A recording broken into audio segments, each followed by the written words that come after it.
Hi, Kim Rebel here, and today I'm talking about, well, this is really the first in my series for my rotator cuff repair.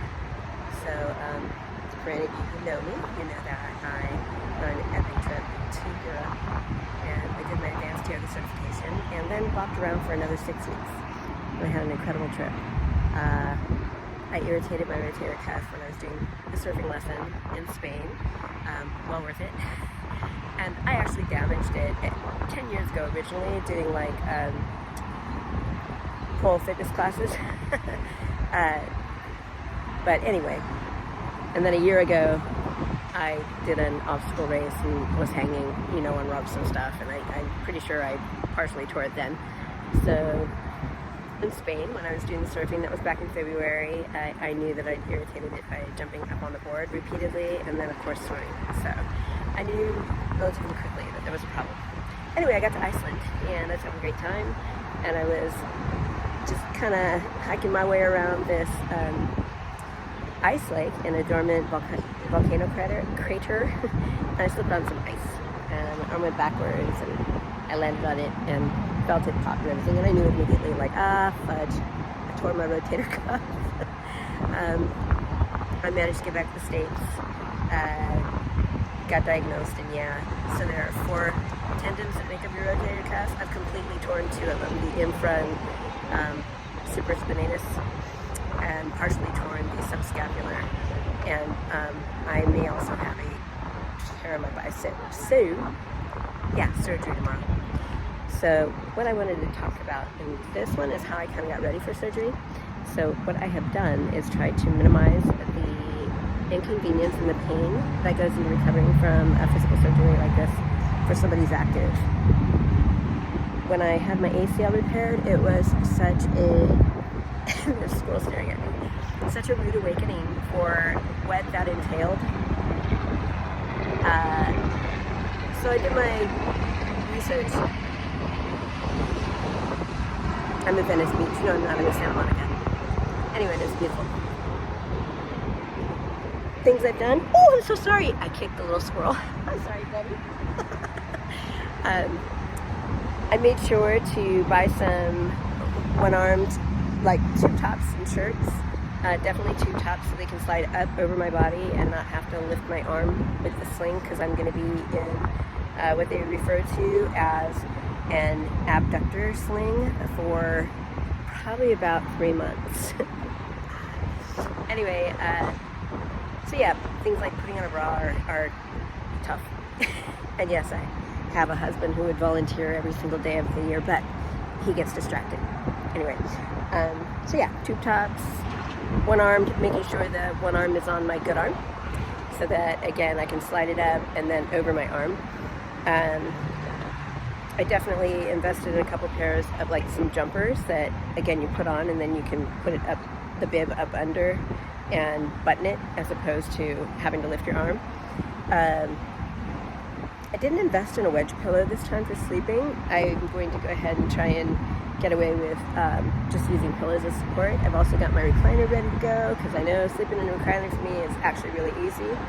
Let's see, anything else? Spray deodorant. I've ordered it, waiting for it to arrive. I bought this thing to put on the wall in the shower, like a push-button shampoo, conditioner, and body wash thing, so that, again, I can do that one-handed. It has dawned on me that there's some things I don't know how I'm going to do one-handed yet. Like, I don't know, I might be makeupless for a long time, because I'm not very good with my left hand, or I might get really good at it, who knows. I had my arms waxed. Gonna have a mani-pedi today. I shaved my legs, because I know when I start shaving with my left hand, I am likely to take some skin off with it. A lot of ums in this video. Everything's good. I'm looking forward to being fully rehabbed. I'm looking forward just to being past that first difficult stage after surgery, where you're just kind of a mess. Then get physical therapy started. I will do my physical therapy like a good girl, absolutely, and I will take it easy, because I know my doctor's already clarified, like, this is one of the hardest ones to heal, and when you're active, it's even harder, because you just want to go, and you can't activate that muscle at all for, like, at least 6 weeks. maybe 8 for me if I've got to have the bicep repaired as well. So I'm in it for the long haul, whatever. Hopefully you'll go along this journey with me.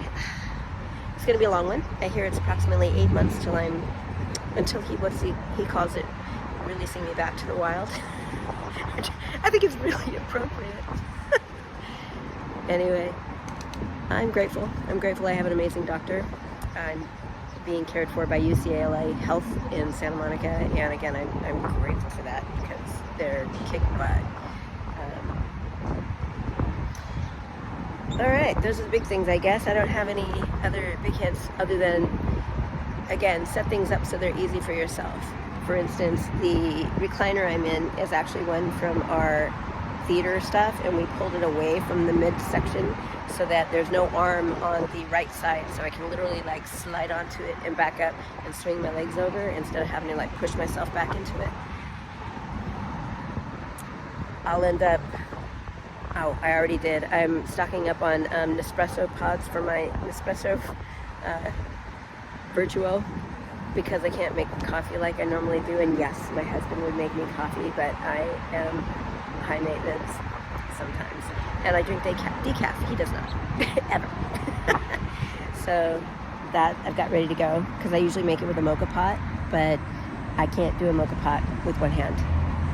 I probably can, but it'd be a whole mess. Anyway, so yeah, I'm just going to go ahead and use my Nespresso machine and make it easy on myself. I don't think there's a whole lot else to talk about yet. We are staying at the Calmar here in Santa Monica for tonight. Tomorrow's surgery. We're staying tomorrow night as well. We like staying there because it's actually an apartment, so he can cook for himself if he'd like. You know, it's an apartment. It's not just a hotel room, so it's very comfortable for recovering from surgery. And I've actually stayed there before after surgery, and again, it's in my opinion the best for that kind of thing for post-op. I haven't been able to find my physical therapist. Like, I had a fantastic dude named Ed Castro in San Bernardino, Redlands, and he's gone. And I'm like, what do I do? So I know I could come clear out to Santa Monica for my PT, but that's just too far when you got to do it twice a week. And I can't afford to live out here for 6 months. So yeah, I've got to figure out where I'm going to do my PT and who's going to do it. But I've had physical therapy more than once, and he was head and shoulders above everybody else I've worked with. So I really wanted to do this journey with him because he was so good.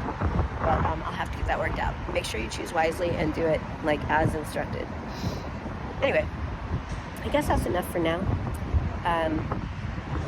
Yeah. Wish me luck. I'm sure it's going to be fine. I'm going to go ahead and include the good, the bad, and the ugly in this series.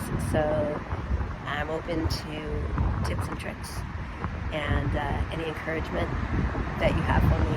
I will try and post a video once a week to document that week. Anyway, and then when I'm all done, be prepared for more adventures. This is Kim Roble. Thank you for watching. If you like this kind of thing, please like and subscribe. All right, have a great day.